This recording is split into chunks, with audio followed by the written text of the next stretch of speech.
thought I switched it. So that I thought I switched things up today. Bring back one of the old triggers, putting them in a bag, and throwing things in here. I got these high shoes, these suits.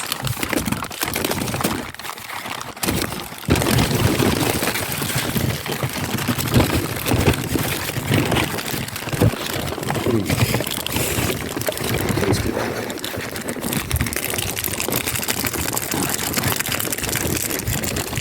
You want to try not to have too many of these, but they're really tasty.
Here's the bag.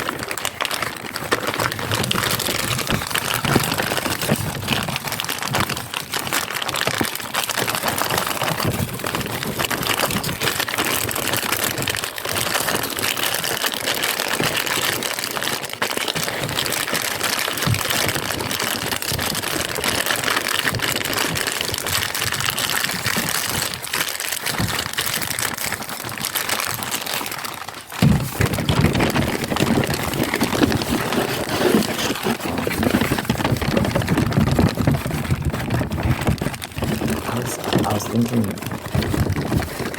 the other day I invested for the first time into Bitcoin. For the first time, put money into Bitcoin, and I was just thinking about the concept of money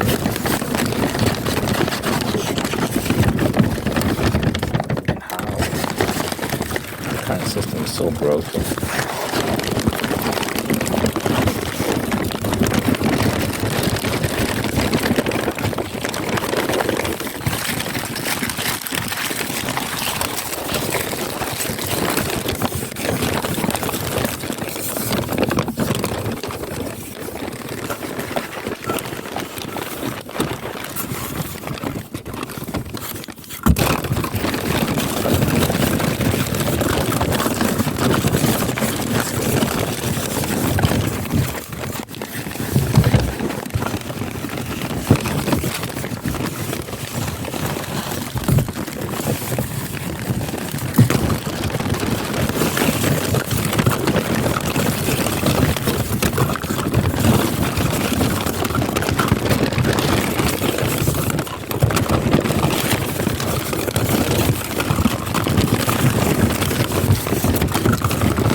The system is broken as hell. I'll give you a quick run of what I've been learning. Basically, right now we use fiat money, fiat F-I-A-T, and that just basically means government issued money. The government decides what the money, what the currency is, and how much it's worth, and all these sort of things. Fiat money is basically paper money, right? And the issue with paper money is it has no intrinsic value.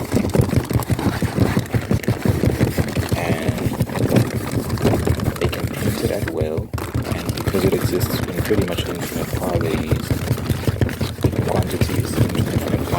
it has no real value. You know, the principle of scarcity states that the rarer something is, the more valuable it becomes. So gold and diamonds and all these different gemstones. You know that they're very, very valuable because they're rare, they're useful, they're precious metals, precious minerals, all these sort of things. The various qualities that make them extremely, extremely valuable. So that's why gold is so expensive.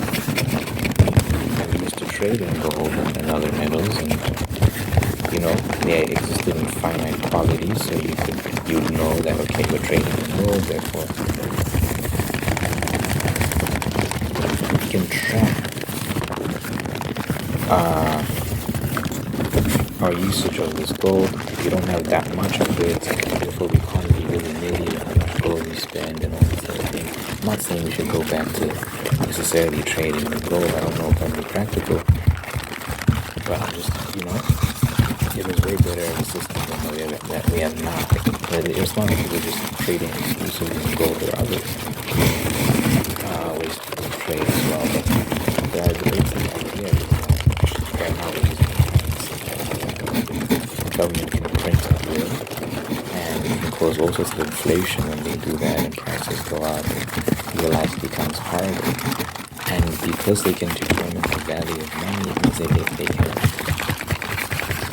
can determine the value of your time and energy, which is really the real currency here, is time and energy. That's the real currency.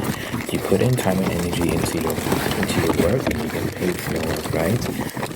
So really you paid for your car, you paid for your house, you paid for your food with your time and energy, and your money is just a representation of that. Your money is a representation of your effort. I put in this much effort, and this is how much I earn for it, and this is what I can get with it. I can purchase all sorts of things with the effort.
This bed just because there's chips in it, and I think it'll break if I drop this bed.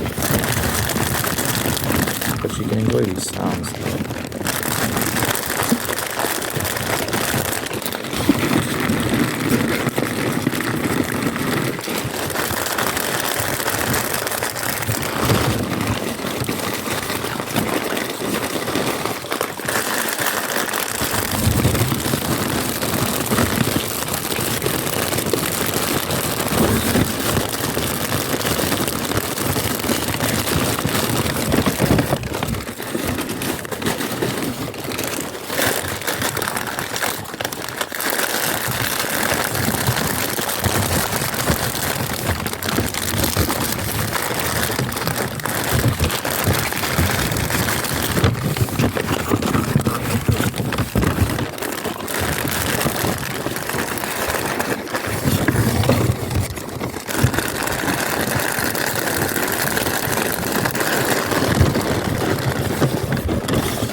But yeah,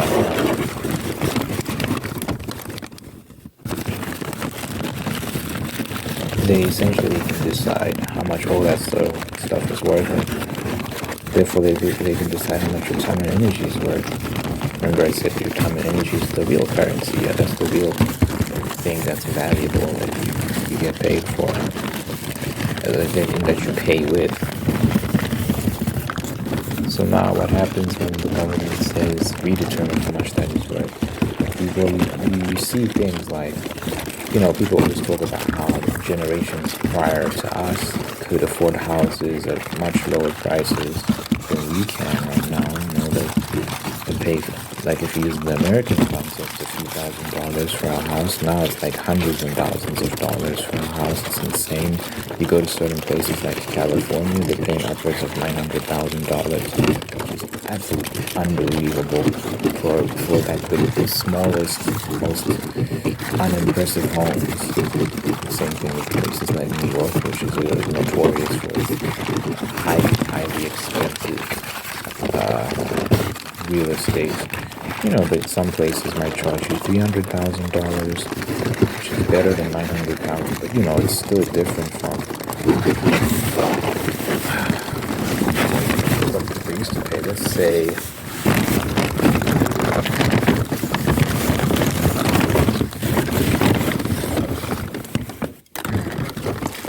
how much did Americans pay for houses in the 1950s?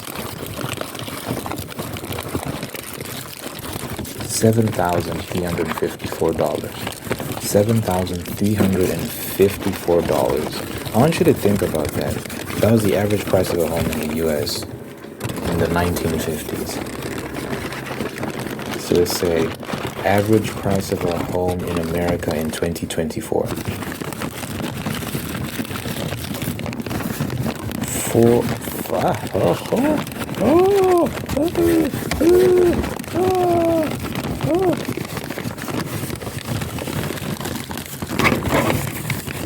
The average sales price of a new home in October 2024 was $545,800. That can't be right.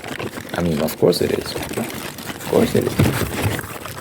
And you got some places charging you $300,000, some places charging you $900,000, some places charging you $400,000.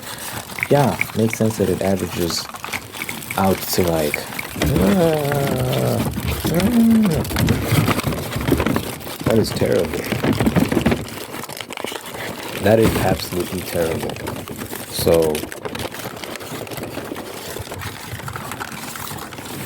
look, you can see inflation right before your very eyes. You heard what I said, $7,300 something, and then now it's like ballooned to $545,000. You can see something is very, very, very, very, very wrong. Gold does not do that. It doesn't inflate like that. It doesn't inflate at all. It's a finite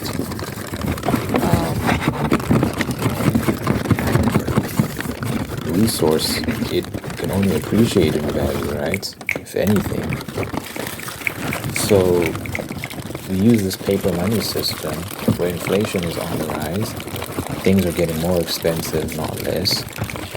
And the trend is only going to continue if we continue with this system, right? And look, it's not like you're applying the same amount of effort to get a house as you would in the 1950s. No, people have to work harder now to get less. People have to work harder to get less. So the amount of time and effort required for you to get a house, get a home, have a family, all those things has increased. So your time and effort, remember I said, these things are a reflection of your time and effort. What they've really inflated isn't the money, it's your time and effort. Like that's where you're experiencing inflation. That's where the cost is going up. They've devalued your time and effort, your time and energy. Your time and energy has been devalued. It costs a lot more time and energy now to get a house than it did back in the day. Obviously it does.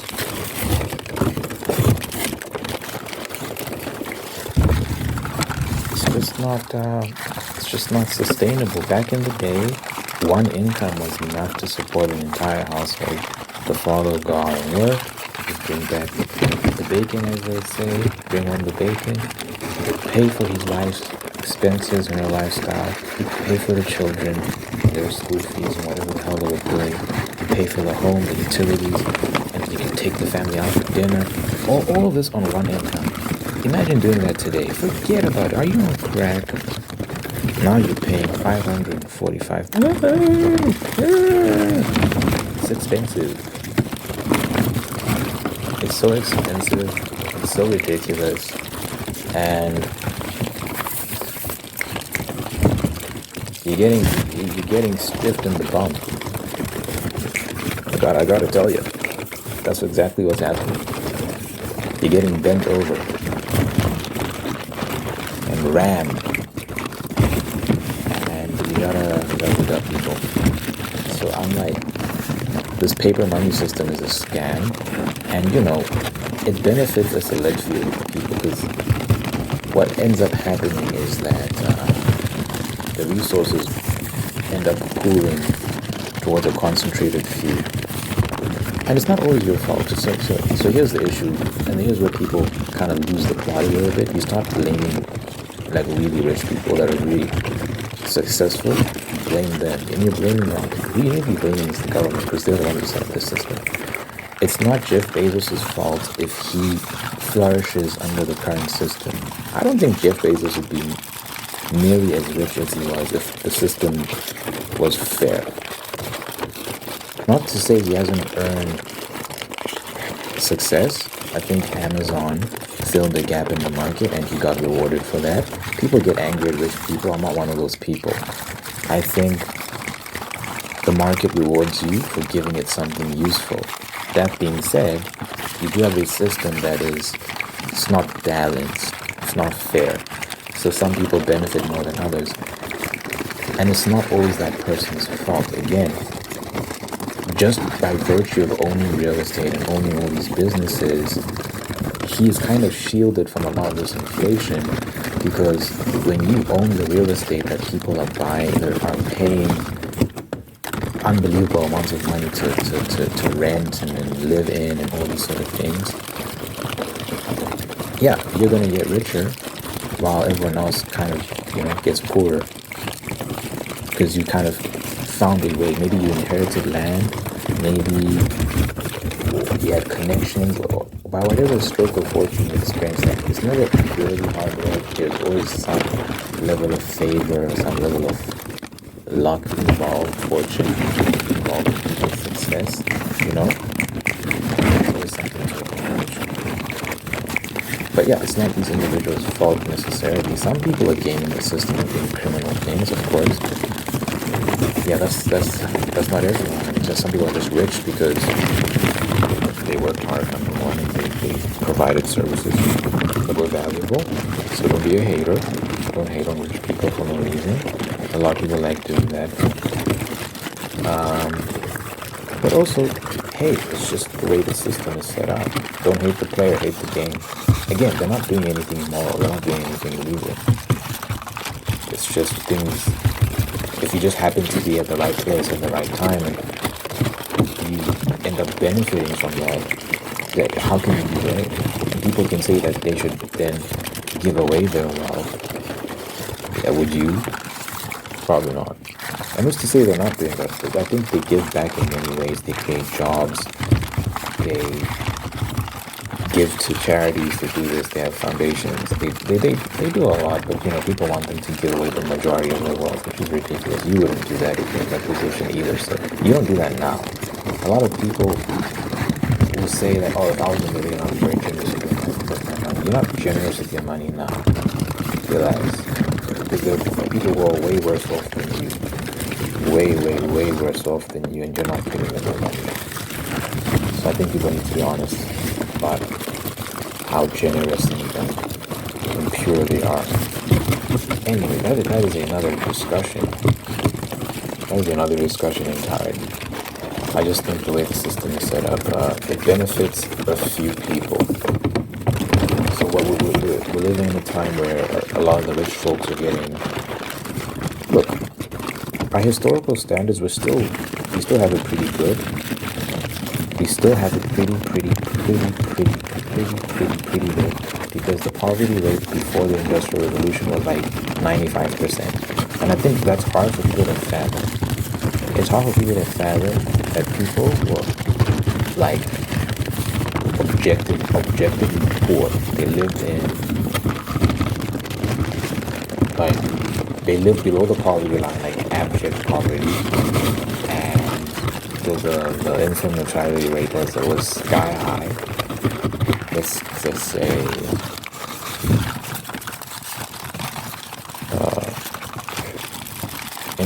infant mortality rate prior to the Industrial Revolution.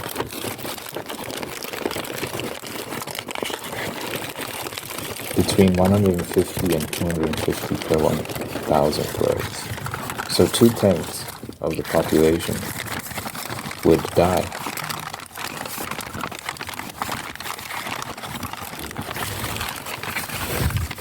Or 2/10 of the population that died were children, actually. 2/10. Slightly more, actually, if you go like with 250. And by the 19th century, or late 19th century, which is like kind of right after the Industrial Revolution, by the end of the 20th century. So by the end of the 20th century, life expectancy had doubled to almost 80 years. And infant mortality rate went to 5 to 7 deaths per 1,000 people. 5 to 7 per 1,000 people. So it went from 150 to 250 per 1,000 to 5 to 7 per 1,000. That's how much it dropped after the Industrial Revolution. So, comparing ourselves to the people before the Industrial Revolution is like night and day. We're still doing pretty good. A lot of us have food. We have fridges which help us store food for longer. We have houses that provide us with shelter during the winter. We're not dying during the winter. People take that for granted. People just used to die during winter, guys. Winter came, you're fucked. When winter arrived, you're screwed.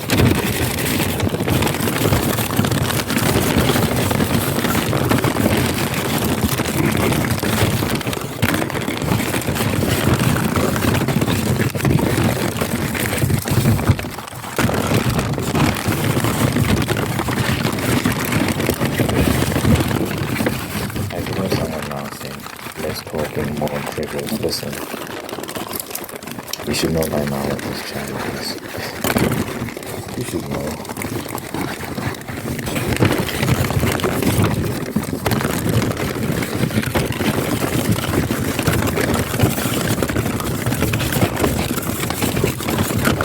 So we're still doing pretty good in terms of how much we're earning and our standard of living compared to the generation prior. In fact, we're living better than some monarchs.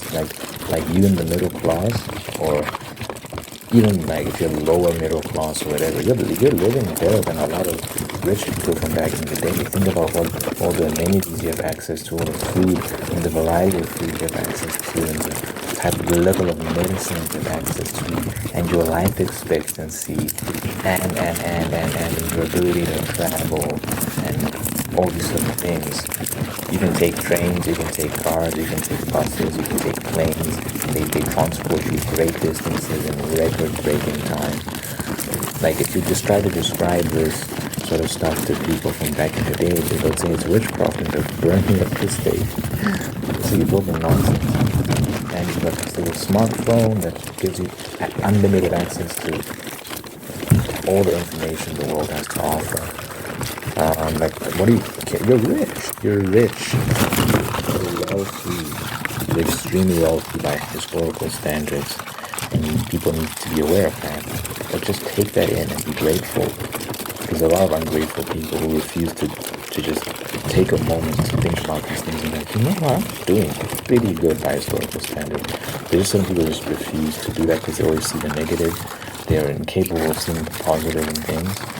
And people like that can never be happy. They will never be happy unless they change. They're always looking for faults. So no matter how good things get, no matter how things progress, you will never be able to be happy because you're searching for the negative in everything, you know? I think it's so important to just take stock of the positives and then reflect so that you can really enjoy life no matter what season you're in. And yeah, you can just have peace so that when the good times do roll around, you can enjoy them even more because you're accustomed to enjoying yourself regardless of the circumstances. So you'll be even happier when things improve significantly. You know, I think that's just such a great mentality to have. But yeah, by historical standards, we're looking great, but we could be doing a lot better. We're regressing compared to where we were like the past few decades, compared to the last, like a couple decades ago. We've kind of regressed. So we want to bring it back, at least bring back the prices of the 1950s. There's some practices of the 1950s we don't want to bring back, but in terms of the economy and things like that, let's bring that back, sure. But no, not even, like actually we need a new economy. What am I saying? No, don't bring back the economy of the 1950s. Fuck that economy. What we need is a new economy based on new currency. So I was talking about Bitcoin earlier, you know, it is a digital currency. I'm still trying to figure out the details of that and what makes it different to fiat money in terms of how it can be printed and all these sort of things. Because in my mind, it makes sense that something digital could be generated at will and at unlimited amounts. But people say that's not how it works. So I'm trying to investigate that and see what they mean by that. But they say it's different from fiat money because it doesn't have these unlimited quantities. Apparently there's a limited amount of Bitcoin that you can purchase. Like there's not, so you can't, so it is possible for someone to buy up all the Bitcoin out there because it doesn't exist in infinite amounts. I don't know how that works. I don't understand a lot of things, but I'm learning slowly. But yeah, I invested in a small amount of money, maybe like $10 equivalent. I put that into Bitcoin just to start. What I'm going to start doing now is treating it like a savings account and just throwing money in there every month and just put aside some money. Maybe $100 here, another 100 there. Like every month, just put aside something. And then as I begin to earn more and more money, I'll put in bigger amounts. And I'm going to treat it like a savings account. So instead of saving money in my bank, I think what I'm going to do is I'm going to save money in Bitcoin and store in Bitcoin because it's way better than a savings account. Because you know, with a savings account, you get interest. With tiny interest, maybe 2% or something. It's like that tiny interest. With Bitcoin, it is accelerating, appreciating in value at an unbelievable rate, right? So it used to be worth like a couple $100. Let's say, how much was Bitcoin worth in 2012? According to Stat News, the closing price for Bitcoin in 2012 was $13.45. Oh my god. Do you know how much it's worth now? Guys, do you know how much it's worth now? So it was worth $13 in 2012. Do you know how much it's worth now? It's worth $100,000, guys. Oh my days. Oh my days. Oh my god.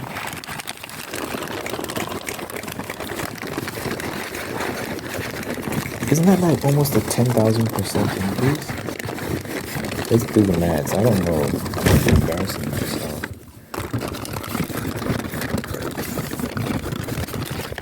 Yeah, damn near $10,000. I mean, 10,000% increase. Oh, if you owned a bunch of Bitcoin back in the day, in 12, if you're at the wherewithal to purchase it, you're balling right now. You're balling, sharp calling, living life, living large. So I'm getting into it very late, and I'm investing very, very small amounts, so it's not, not ideal, but hey, better late than never. They say never late is better, but still better late than never. So I'm gonna treat it like a savings account, and I'm gonna watch the money appreciate. There's gonna be moments where it dips, there are moments where it's not doing so well in the market. But the idea is that you don't take out the money, but instead you just keep it in the account. It's a savings account. It's not meant for you to take out and spend. It's meant for you to just keep in there and let it sit. Let it sit. And one day you take it out and use it. To use it for whether it's purchasing a home. Wouldn't that be cool? Oh my god, this loud ass car. So. Wouldn't that be cool? I saved Bitcoin, then one day, right, I got a girl, that's pretty girl, and we're like getting married, I'm like, it's time to own a house, and then I revealed to her I actually have savings in Bitcoin, and it's like a whole lot of money, and I'm going to withdraw some of it, not all of it, I'm going to withdraw some of it, and we're going to get a house. Wouldn't that be sick?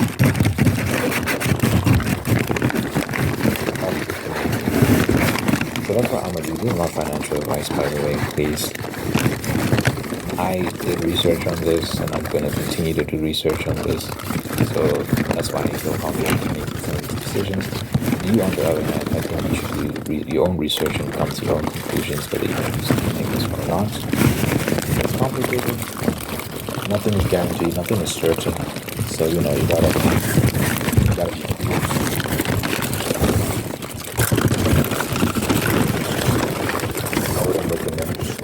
anything. So do your research and see if it's for you. I mean, I do think digital currencies are the future. I do think cryptocurrency is the future.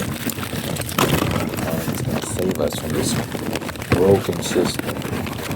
And I do think people would be wise to really think about this and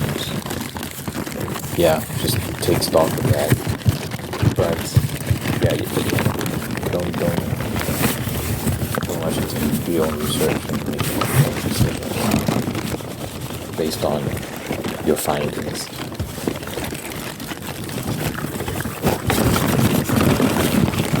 Let me know what you think in the comments.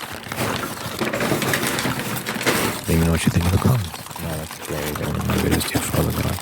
Thank you for the ability to watch me. So now thank you for making a home in me. And guiding me on the path towards peace, prosperity, and purpose. Thank you for blessing this person with wonderful people in my life who love to take care of them and bring the absolute best out of them. And thank you for maintaining the ones that are there to do the same thing.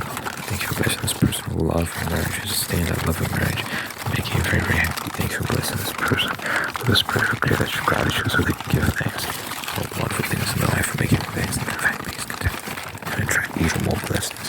Let your presence be felt in this person's life so they'll nourish your God, let your love them and yours be there for them good health, all life and happiness of this person.